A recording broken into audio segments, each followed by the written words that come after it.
अमर astrology में आपका स्वागत है दोस्तों। मैं हूं अमर सिंह चौहान।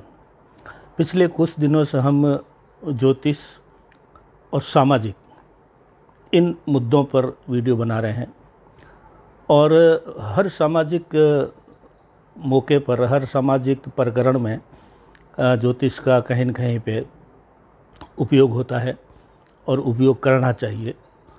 तो आज हम चर्चा कर रहे हैं दहेज जो लिया जाता है या दहेज दिया जाता है उसके बारे में चर्चा करेंगे। विषय है ससुराल से दहेज नहीं लेना। अगर आप लड़के वाले हैं तो कभी भी ससुराल वालों से दहेज मांगे नहीं, और लड़की वाले हैं तो भी ऐसे परिवार में रिश्ता करें जहाँ पे दहेज मांगने वाले न हो।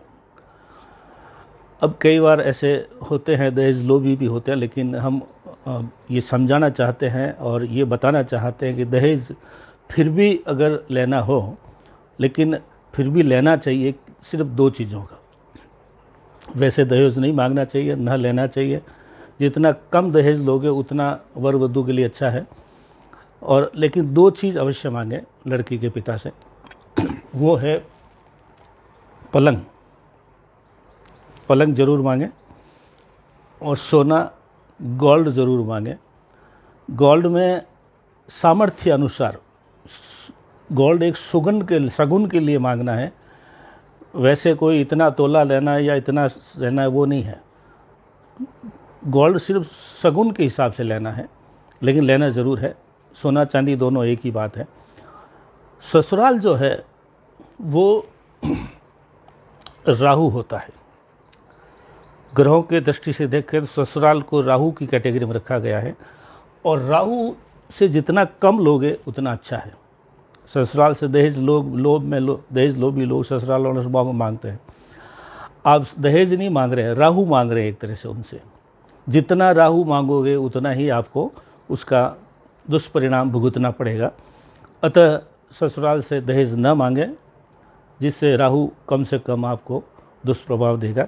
मगर पलंग अवश्य मांगे, और सोना सामर्थ्य अनुसार जितना वो आसानी से दे सके उतना अवश्य मांगे।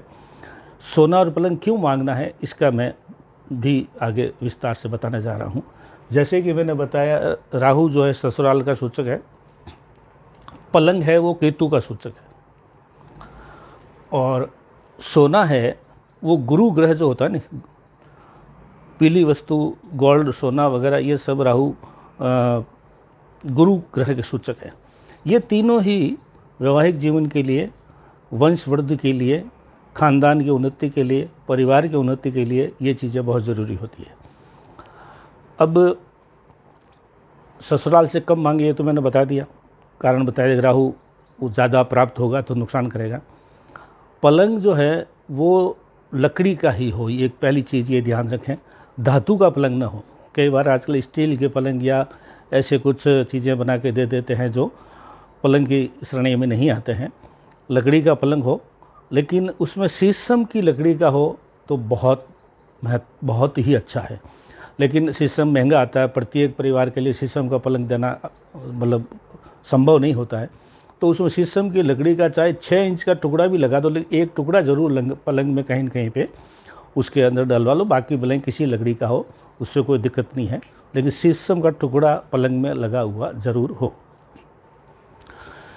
तो पलंग जो है, गुरु ग्रह जो है ये वंशवृद्धि का कारक है। जैसे मैंने बताया, विवाह करने का कारण क्या है कि भी वंशवृद्धि हो, खानदान आगे बढ़े। अब इसमें कहीं कुछ त्रुटि भी होती है दोस्तों। कुछ लोग पलंग पे बैठ के खाना खाते हैं, ये कभी भूल नहीं करें। पलंग सोने के लिए है, आराम करने के लिए, खाना खाने के लिए नहीं है। क्योंकि पलंग जो है केतु का रूप है, जैसे कि मैंने बताया, जबकि पलंग का असली उपयोग शुक्र का है, एन्जॉयमेंट। और जो केतु है एन्जॉयमेंट का वाहक है। शुक्र जो है केतु के माध्यम से आपको एन्जॉयमेंट देता है। पलंग सोने के लिए इस्तेमाल आता है, विश्राम के लिए इस्तेमाल आता है।